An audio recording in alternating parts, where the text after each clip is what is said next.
The studio lights flickered once, just a half-second dip that made the audience think something technical had gone wrong.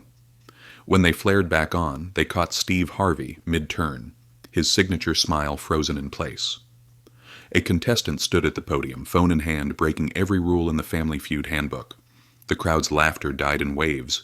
Cameras kept rolling. In the control booth, a producer's hand hovered over the cut feed button. This wasn't a blooper. This wasn't one of Steve's legendary reaction moments destined for Instagram. This was the day a contestant stopped Family Feud dead in its tracks, and what happened next changed everything. Steve Harvey has seen thousands of contestants over his years hosting Family Feud. He's witnessed nervous breakdowns, hilarious blunders, and answers so wild they've become internet legends.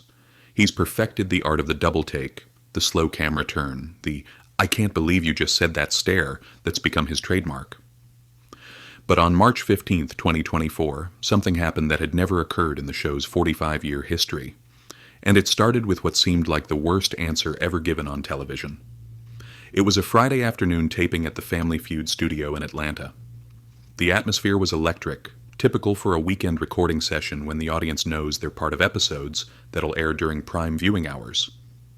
The Miller family was facing off against the Chen family in what had been a close, entertaining match filled with Steve's signature reactions and playful banter. The scoreboard showed 187 to 165, Miller family in the lead. 3 rounds down, 2 to go. Standard game show territory. The kind of episode that producers call solid, but not viral material. Jake Miller, a 28-year-old software engineer from Portland, Oregon, stepped up to the podium for his third turn of the game. He was tall and lanky, with sandy blonde hair and thick-rimmed glasses that gave him a professional, slightly nerdy appearance. Throughout the game, he'd been remarkably quiet, letting his more outgoing family members take the lead.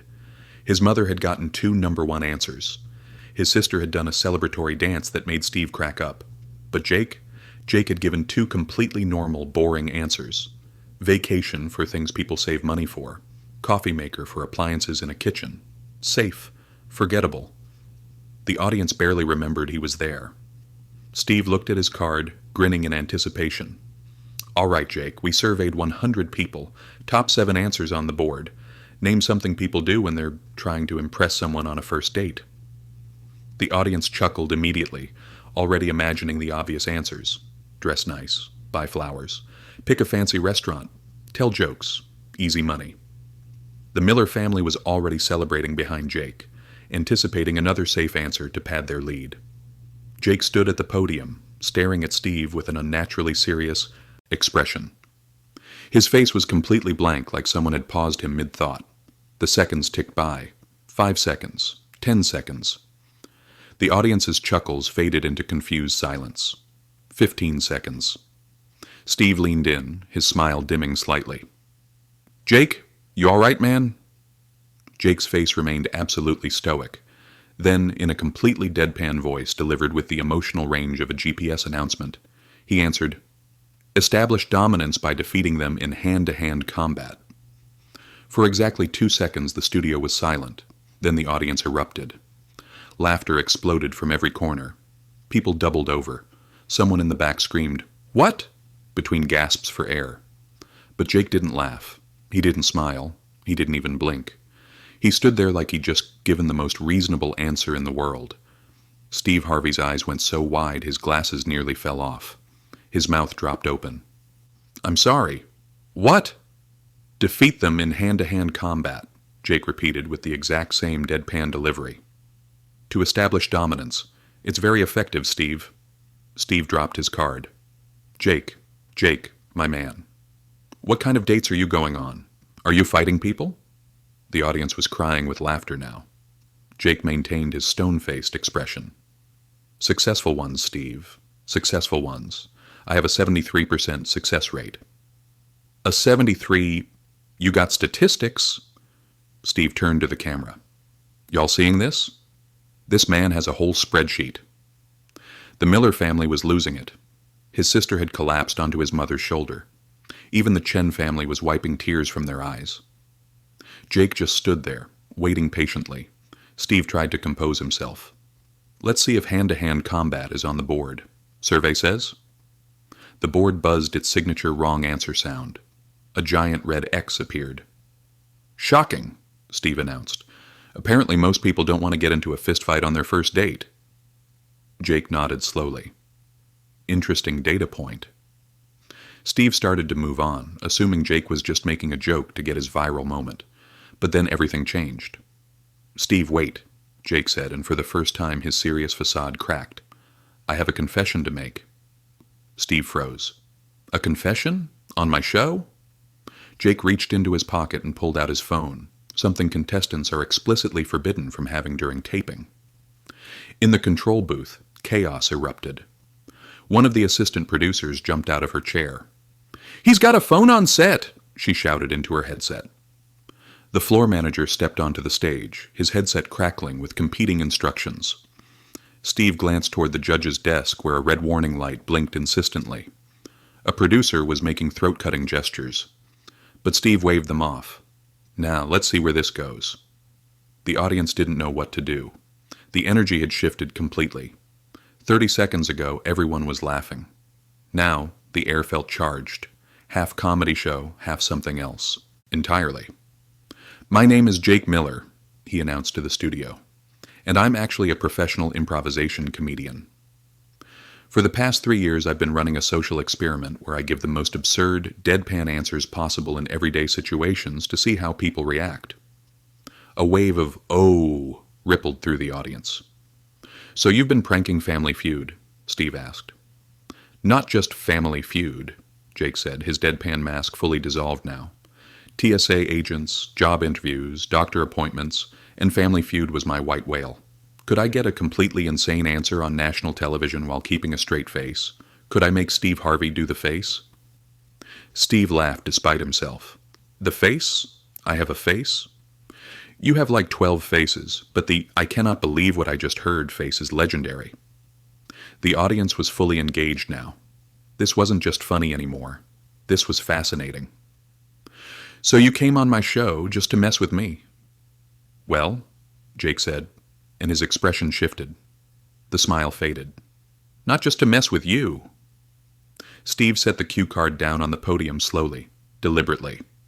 For once there was no punchline waiting. The audience's laughter thinned into profound silence. A woman in the second row dabbed her eyes, though nothing sad had been said yet.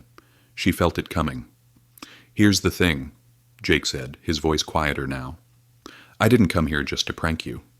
3 months ago, I was diagnosed with a rare autoimmune condition that's been affecting my ability to perform. The stress triggers flare-ups. The physical symptoms, joint pain, fatigue, brain fog, they make comedy really hard." The silence became absolute. "My whole identity was built around making people laugh," Jake continued, his voice cracking. "When I was in middle school, I was the weird kid. Humor became my defense mechanism, my entire sense of self-worth. When I couldn't do stand-up anymore, when improvising became exhausting, I felt lost. If I'm not funny, then who am I?" A few people in the audience were crying now. "My sister submitted our family without telling me. She said, 'You need one more great bit, one more chance to prove to yourself that you're still you.'" Jake looked directly at Steve. "You want to know the real answer to your question? What do people do on a first date? They pretend to be someone they're not. They hide their struggles. They put on a mask, because we're all terrified that if people see who we really are, they'll leave." Steve felt his own eyes burning. "I've spent 3 years pretending to be a deadpan robot," Jake said, tears streaming now. "But standing here, I realized I don't want my last great bit to be a lie. So here it is. I'm Jake Miller. I'm 28. I'm chronically ill. I'm scared I'll never perform again. And coming here to prank Family Feud was my way of proving to myself that I still matter, that I'm still me." Steve Harvey walked around the podium and stood face to face with Jake. "Let me tell you something," Steve said, his voice carrying decades of experience. "I've been pranked before. I've been clowned on this stage more times than I can count. But what you just did, that wasn't a prank, brother. That was art. That was the bravest thing I've ever seen on this stage." Jake's tears flowed harder. "You made us laugh. You confused us. And then you trusted us with your truth. You trusted 200 strangers and millions of viewers with your pain and fear. That's not just comedy. That's profound human courage." Steve turned to the audience. How many of y'all have ever used humor to hide your pain? How many have pretended everything was fine when your world was falling apart? Hands went up throughout the studio. Nearly 2/3 of the audience was raising their hands. See, Jake? You're not alone. Every person here has worn masks. We've all hidden our true selves because we were scared. Steve looked back at Jake. And being funny while you're hurting? That's not weakness. That's a superpower. That's you taking your pain and transforming it into joy for others. That's magic. What Steve did next shocked everyone. He turned to the cameras with absolute authority. We're going to play this game differently today. Jake, for every question your family gets from here on out, you're going to answer as absurdly as possible. We're turning this into your comeback special. This is the Jake Miller Show now. The audience erupted, standing ovation, whistling, screaming support. Jake's family rushed the podium. Even the Chen family joined the celebration. For the next 20 minutes, something magical happened. Steve asked questions, Jake delivered absurd deadpan answers, and they developed a rhythm that felt like a comedy duet. Name a reason someone might arrive late to work. Jake, deadpan. Had to negotiate a peace treaty between warring factions in the break room.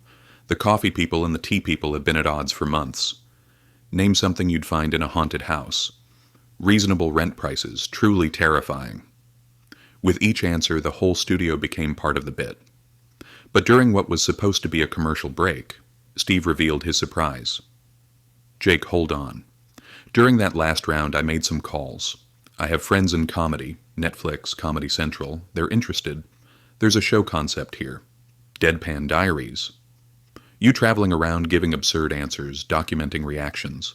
But here's the twist. At the end of each episode, you drop the mask and talk about living with chronic illness, using humor to cope. You could help people laugh and feel less alone. Jake was speechless. Steve pulled out a business card. Call my assistant tomorrow. We're going to make this happen. The world needs what you showed us today.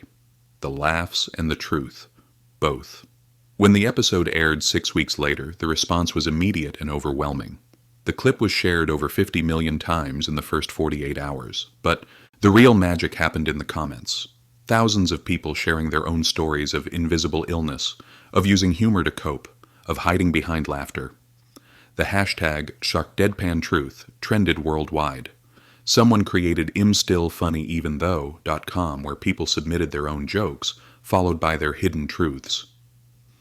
3 months later, Jake appeared on Steve's morning show with an update. The support has been overwhelming. Donations, job offers, messages from around the world. But the best part was an email from a 16-year-old with juvenile arthritis. He was going to quit theater because he was afraid of being judged. After watching our episode, he decided to stay. He told his cast about his condition, and they adjusted everything for him. He said, "You made me realize being honest about struggling doesn't make you weak. It makes you brave. Thank you for saving my love of theater." Steve was wiping his eyes. That's the ripple effect of courage. Steve used Jake's story to create the Everyday Heroes Fund for people with invisible illnesses, struggling to maintain their careers and passions.